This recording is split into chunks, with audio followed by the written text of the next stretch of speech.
श्री स्वामी समर्थ. स्वामी महाराजांच्या कृपेने तुमच्या सर्व इच्छा मनोकामना पूर्ण हो. आज आहे संकष्ट चतुर्थी. या दिवशी जर आपण काही उपाय केले, काही सेवा केल्या तर त्या खूप प्रभावी ठरत असतात. कारण की आज बुधवार देखील आहे. आषाढ महिन्यातील बुधवार आणि संकष्ट चतुर्थी हे सर्व एकाच दिवशी आलेले आहे. त्यामुळे या दिवसाला अनन्यसाधारण महत्त्व आहे. या दिवशी जर आपण काही उपाय आणि काही सेवा अगदी मनापासून केल्या तर बाप्पा नक्कीच प्रसन्न होतात. बाप्पाला विघ्नहर्ता देखील म्हटलं आहे. त्यामुळे बाप्पा आपली सगळी विघ्ने, संकटे, अडचणी दूर करत असतात. भरपूर वेळा आपल्या आयुष्यामध्ये अनेक अडचणी, अडथळे, संकटे असतात. तर ते दूर होण्यासाठी आपल्याला या संकष्ट चतुर्थीच्या दिवशी काही उपाय आणि काही सेवा या जरूर करायच्या आहे. आता आपण भरपूर वेळा उपाय करत असतो, सेवा करत असतो, पण आपल्याला त्याचा फायदा हा होत नाही. तर आपण उपाय करत असताना काही चुका या चुकूनही करायच्या नाही. तसेच काही नियम पाळून जर तुम्ही उपाय केले तर ते उपाय नक्कीच सफल ठरतात. कारण की उपायाबरोबर जी काही सेवा आहे ती सेवा देखील तुम्ही करणे गरजेचं आहे. तसेच आपल्याला कष्टाची देखील साथ पाहिजे. आपण मेहनत केली, उपाय केला आणि सेवा केली तर आपले सर्व प्रश्न हे नक्कीच सुटतात व आपल्या आयुष्यामध्ये कोणतेही अडचणी, अडथळे, संकटे येत नाही.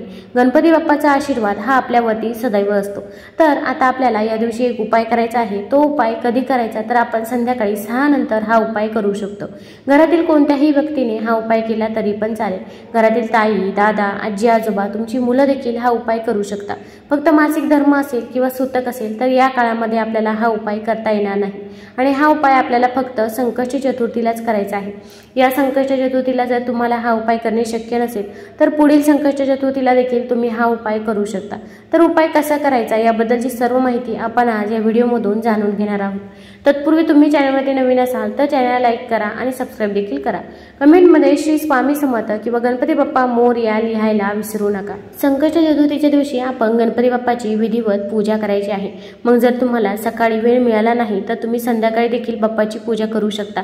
बाप्पाला अभिषेक करायचा आहे. तसेच बाप्पाच्या आवडीची ज्या काही वस्तू आहे, मग बाप्पाला 21 दुर्वाची जोडी अत्यंत प्रिय आहे. बाप्पाला 21 दुर्वा अर्पण करावा.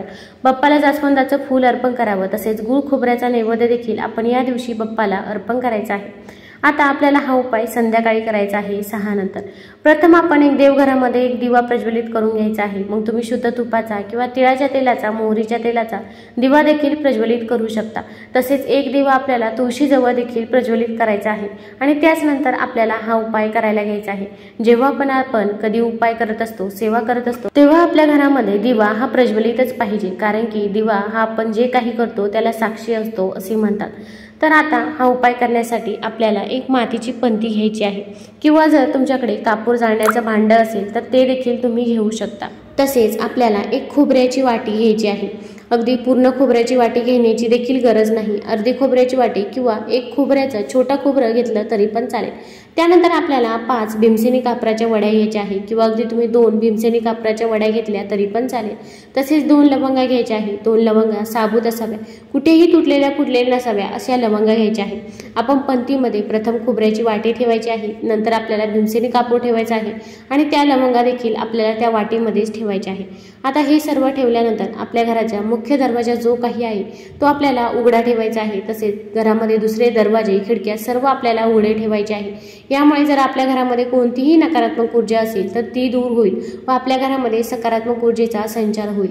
आपल्या घरामध्ये जर नकारात्मक ऊर्जा असेल तर आपण कोणतंही काम करा, ते काम व्यवस्थितरित्या पार पडत नाही. त्या कामामध्ये अनेक अडचणी, अडथळे, संकटे येत असतात किंवा विघ्ने येत असतात. आपली प्रगतीही कुठेतरी खुंटत असते. मुलांची म्हणा किंवा पतीची म्हणा, प्रगतीही होत नाही. त्यामुळे आपल्या घरामध्ये कधी पण सकारात्मकच वातावरण असावं आणि सकारात्मकच ऊर्जा आपल्या घरामध्ये असावी. तर आपण हे सर्व घेतल्यानंतर खोबऱ्याच्या वाटीवरती आपण कापूर ठेवायचा आहे, लवंगा ठेवायचा आहे. याचा जाळ आपल्याला करायचा आहे. आता हा जाळ करत असताना आपण ओम विघ्नहर्ताय नमः, ओम विघ्नहर्ताय नमः या मंत्राचा जप हा करत राहायचा आहे. यामुळे जर आपल्या घरावरती कोणतंही विघ्न आलेलं असेल किंवा विघ्न येणार असेल तर ते दूर होईल व घरामध्ये सकारात्मक ऊर्जेचा संचार होईल. अगदी ही जी काही पंथी आहे ती तुम्ही देवापुढे ठेवली तरी पण चालेल. तसेच ही जी काही पंथी आहे तिच्या खाली तुम्ही एक प्लेट देखील ठेवू शकता आणि ती पंथी तुम्ही सर्व घरांमध्ये घेऊन फिरायचं आहे आणि ओम विघ्नहर्ताय नमः, ओम विघ्नहर्ताय नमः या मंत्राचा जप हा करत राहायचा आहे. आता हा जो काही दूर होईल तोपर्यंत आपण ओम विघ्नहर्ताय नमः हा मंत्र म्हणत राहायचा आहे. अगदी तुम्हाला म्हणणे शक्य होत नसेल तर तुम्ही मोबाईलवरती देखील लावून देऊ शकता, मग तुम्ही श्रवण केले तरी पण चालेल. तसेच आपल्या मनामध्ये देखील सकारात्मक भाव पाहिजे की मी हे सर्व केल्यामुळे माझ्या सर्व अडचणी, अडथळे, संकटे हे नक्कीच दूर होणार आहे व माझ्या घरामध्ये देखील सुख, शांती, समृद्धी येणार आहे. माता लक्ष्मीचा वास होणार आहे. सर्व घरांमधून फिरून झाल्यानंतर ती पंथी आपण देवापुढे ठेवायची आहे.